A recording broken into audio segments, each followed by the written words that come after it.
అమర్ పిలిస్తేనే నేను లోపలికి వస్తాను అని బాగి చెప్పటంతో మనోహరి పరుగులు పెడుతూ లోపలికి వస్తుంది. అమర్ పిల్లలు బాగి కోసమే ఎదురు చూస్తూ సోఫాలలో కూర్చొని ఉంటారు.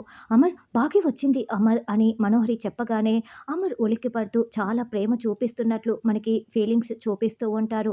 పిల్లలైతే చాలా చాలా సంతోషంగా వింటూ ఉంటారు. రా అమర్ అని మనోహరి చెప్పగానే ఇక అమర్ పిల్లలు బయటికి వస్తారు.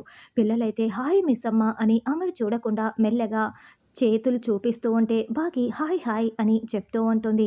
ఇక అమర్, బాగి ఇద్దరు ఒకరిని ఒకరు చాలా ప్రేమగా చూసుకుంటూ ఉంటారు. అయితే ప్రేమగా చూసిన అమర్ కాసేపటికి ముఖం తిప్పేసుకుంటాడు. అమర్ ముఖం తిప్పేసుకోవటంతో బాగి కూడా కొంచెం కోపంగా చూస్తూ ఉంటుంది.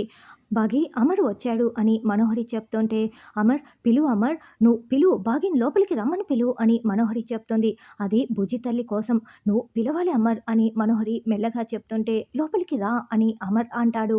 అమర్ చెప్పాడు కదా లోపలికి వెళ్ళమని, రా బాగి అని మనోహరి అంటే, ఎవరికి చెప్పాడు అని బాగి అంటుంది. నా వంక చూస్తూ చెప్పాడు కదా రా బాగి అని మనోహరి అంటే, నా వంక చూస్తూ చెప్పలేదు కదా అని బాగి అంటుంది. అప్పుడు అమర్ బాగి వైపు కోపంగా చూస్తూ లోపలికి వెళ్ళు అని చెప్తూ ఉంటే, అలా కోపంగా కాదు ప్రేమగా పిలవాలి అని బాగి డిమాండ్ చేస్తుంది. ఇక అప్పుడు అమర్, లోపలికి వెళ్ళు భాగమతి, లోపలికి వెళ్ళు అని ప్రేమగా నవ్వుతూ చెప్పటంతో ఇక బాగి సూట్ కేస్ పట్టుకొని చాలా స్టైల్గా ఇంట్లో అడుగు పెడుతుంది. బాగి ఈజ్ బ్యాక్ అని చెప్తూ ఉంటుంది. ఇప్పటి నుంచి మనోహరికి ఎలా చుక్కలు చూపించనుంది అన్నది రానున్న ఎపిసోడ్లో తెలుసుకుందాం.